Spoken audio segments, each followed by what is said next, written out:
प्रत्येकानं आपापल्या गावाकडे जा, गावाकडे जाऊन त्या मतदारसंघात एक एक उमेदवार तुम्ही घेऊन इथे या.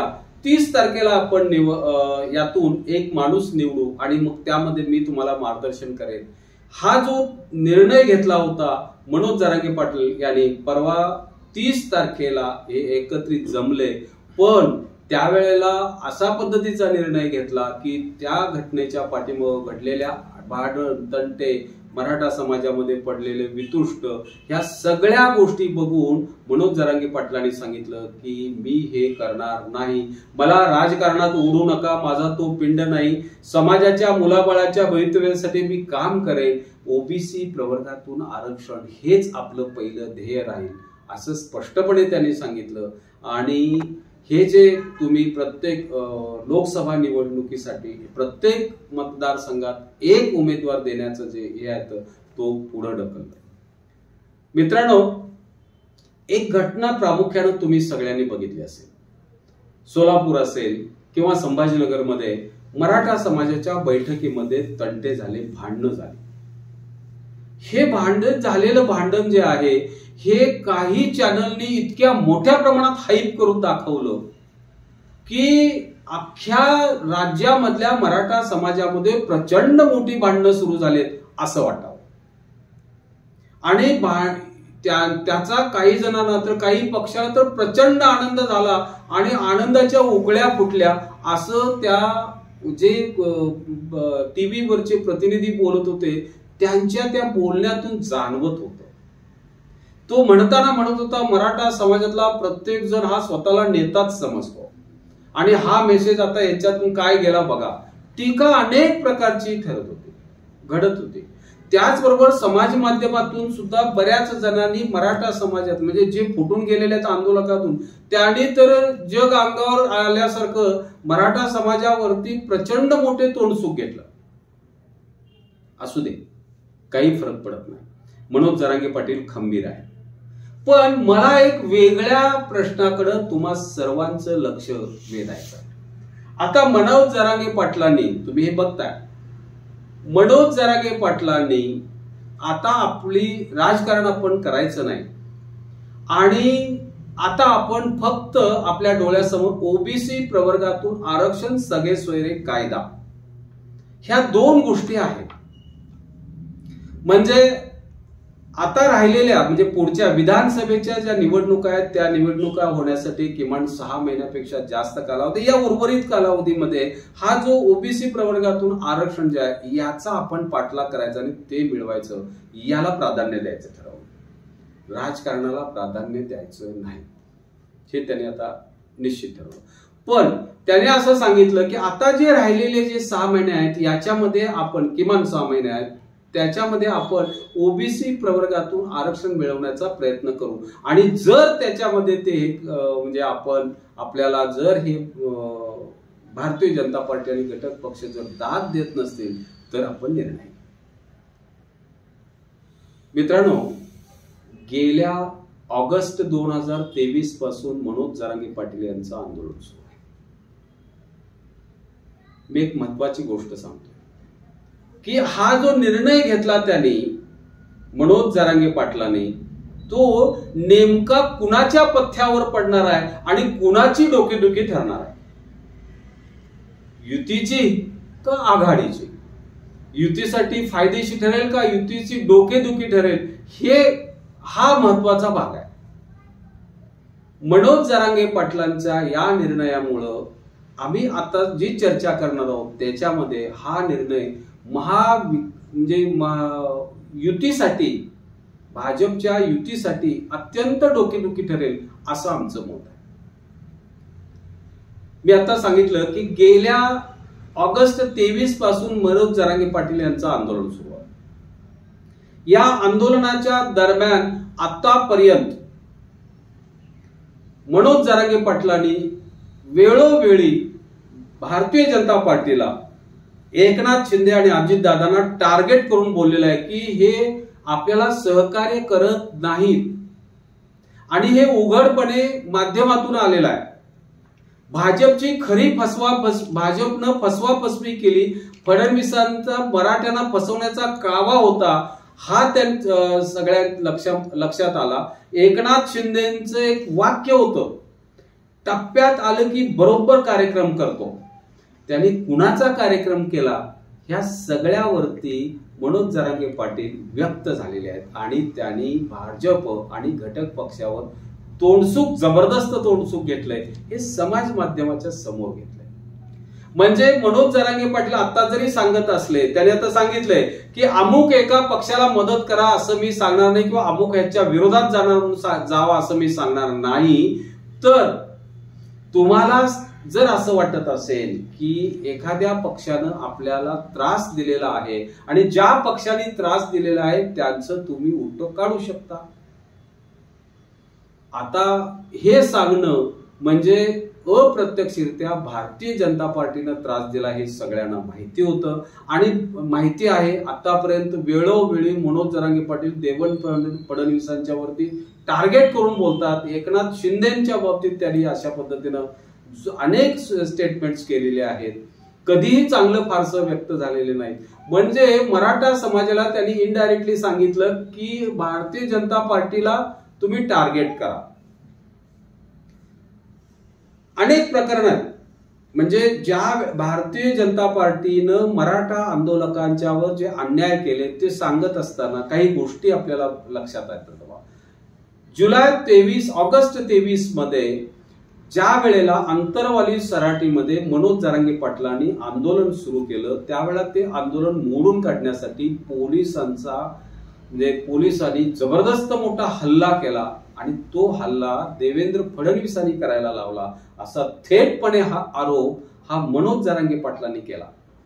त्याच्यामध्ये अनेकांची डोकी फुटली, माता भगिनींची डोकी फुटली, रक्तबंबाळ झालेला आपण टीव्हीवरती पाहिलंय. त्यावेळेला देवेंद्र फडणवीस यांनी मराठा समाजाची आणि मनोज जरांगे पाटलांची माफी देखील मागितली. पण माफी मागितली म्हणून त्यांनी माघार घेतली असं नाही घडलं.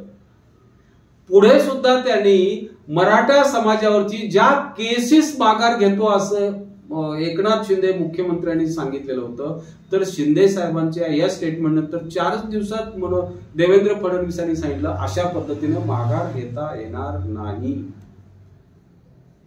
म्हणजे ती त्यावेळेपुरती मागितलेली माफी होती. एकनाथ शिंदे साहेबांनी सुद्धा छत्रपती शिवाजी महाराजांची पायाला स्पर्श करून शपथ घेतली होती की मराठा समाजासाठी त्यांनी मागितलेलं आरक्षण मी द्यायला बांधील आहे. पण एकनाथ शिंदे साहेबांनी ते आरक्षण तर दिलंच नाही. मराठा समाजाला आणि मनोज जरांगे पाटलांनी 50% आतलं आरक्षण मागितलं होतं, त्यांनी 10% जाणीव बुजून जे मागितलेलं नव्हतं आणि ते टिकण्याची शक्यता कमी आहे असं आरक्षण दिलं आणि मी आरक्षण दिलं असं मुद्दाम सांगितलं.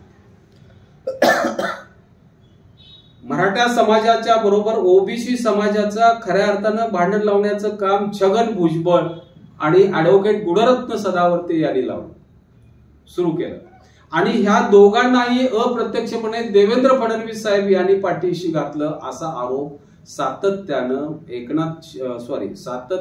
मनोज जरांगे पाटील यांनी केला. 4 महिन्यापूर्वीच्या केसेस जाणीवपूर्वक फडणवीस साहेबांनी मराठा समाजाच्या आंदोलकांच्यावर घातल्या असाही मोठा आरोप त्यांनी केला. सगळ्या सोयऱ्याचा कायदा विशेष अधिवेशन घेऊन सुद्धा सांगितलेलं असताना सुद्धा केला नाही आणि मराठा समाजाला पूर्ण नाराज करून टाकलं. याच्याही वरती सगळ्यात महत्वाची म्हणजे मनोज जरांगे पाटलांनी शेवटपर्यंत अत्यंत शांततामय आणि स्वतःला त्रास देण्यानं गांधी मार्गानं आंदोलन केलं असताना सुद्धा त्यांची SIT चौकशी लावून त्यांना त्रास देण्याचं मनोमन ठरवलंय अशा पद्धतीचा आरोप सुद्धा मनोज जरांगे पाटलांनी केला. म्हणजे हे सगळं मराठा समाजाच्या समोर घडलंय आणि मराठा समाज हा भारतीय जनता पार्टी आणि त्यांच्या घटक पक्षावर नाराज आहे. त्यामुळे मी अमक्याला मतं देणार नाही, पण तुम्ही जर एखाद्या पक्षावरती नाराज असला तर तुम्ही तुमच्या पातळीवर त्यांचं उलटं काढा असं स्पष्टपणे त्यांनी सांगितलं. मग अशा वेळेला मराठा समाज जाणीवपूर्वक ज्यांनी एवढा त्रास दिलाय ते करतील का हो मदत?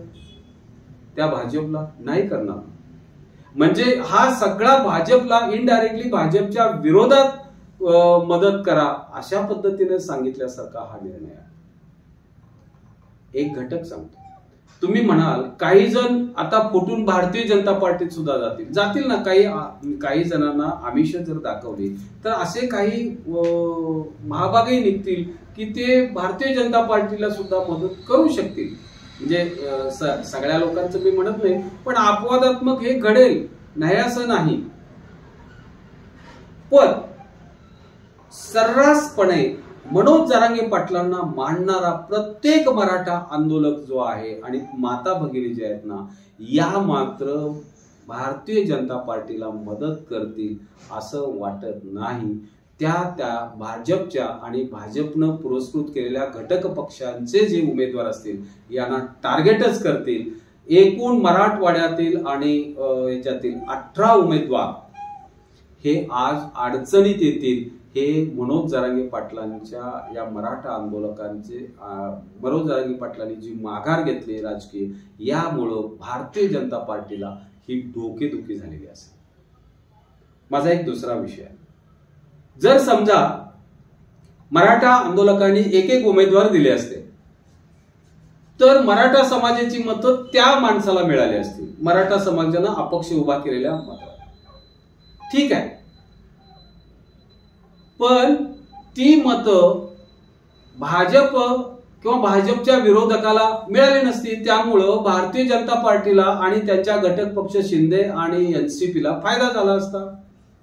पण आज ही मतं भारतीय जनता पार्टीच्या घटक पक्षांना म्हणजे शिवसेना, शिंदे गट, एनसीपी आणि देवेंद्र फडणवीस यांच्या विरोधात जाण्याची शक्यता ही असल्यामुळं याची जी डोकेदुखी आहे, खरी डोकेदुखी ही याला युतीला आहे. आणि या युतीमधनं की सगळे जे 18 विदर्भ आणि मराठवाड्यातील 18 सीटा या अडचणीत येऊ शकतात, हे लक्षात घ्या. एक महत्वाचा घटक सांगतो, मराठा आंदोलकांनी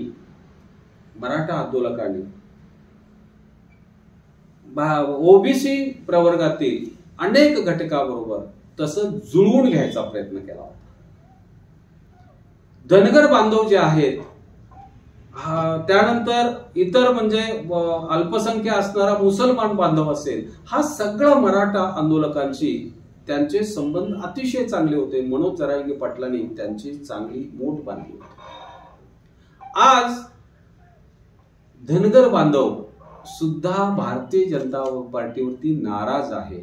आणि माळी धनगर वंजारी आपण जे म्हणतो, हे माळी धनगर वंजारी माधव मधला धनगर हा सुद्धा भारतीय जनता पार्टी बरोबर म्हणजे मदत करेल अशा अवस्थेत नाही. कारण 2014ला त्याने असं सांगितलेलं होतं की धनगड आणि धनगर हा साधा बदल आहे. एक वेळ नुसती सत्ता येऊ द्या, पहिल्या कॅबिनेटमध्ये मी हे तुमचं काम करतो असं सांगणाऱ्या देवेंद्र फडणवीस साहेबांनी गेले 10 वर्ष धनगर समाजाला वेटिंग वरती ठेवलं. त्यांनी जरी इथं ठराव करून केंद्रात जरी पाठवला असता तरीही हे त्यांचं जे काम आहे हे काम झालं असतं आणि धनगर बांधवांना त्यांच्या इच्छेप्रमाणे आरक्षण मिळालं असतं.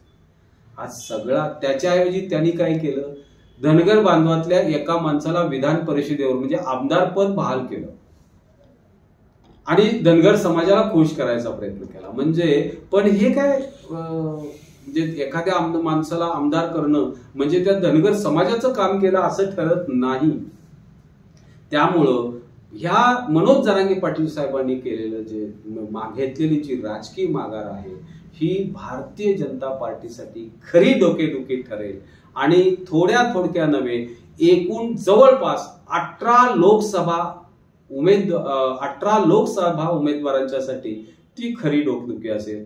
त्यांना निवडून येण्यासाठी भयंकर प्रयत्न करावे लागतील, मराठ्यांचे पाय धरावे लागतील. पण मराठा हे त्यांच्यावरती या ओबीसी प्रवर्गातून आरक्षण घेण्याच्या भूमिकेवरती भारतीय जनता पार्टी आणि त्यांनी सहकार्य केलेले नसल्यामुळं ते त्यांना मदत करतील असं मला वाटत नाही. आणि एकूण भाजपची बाकी डोकेदुखी वाढेल असं वाटतं. मित्रांनो, धन्यवाद. माझा हा व्हिडिओ आपण लाईक, शेअर आणि सबस्क्राईब करा.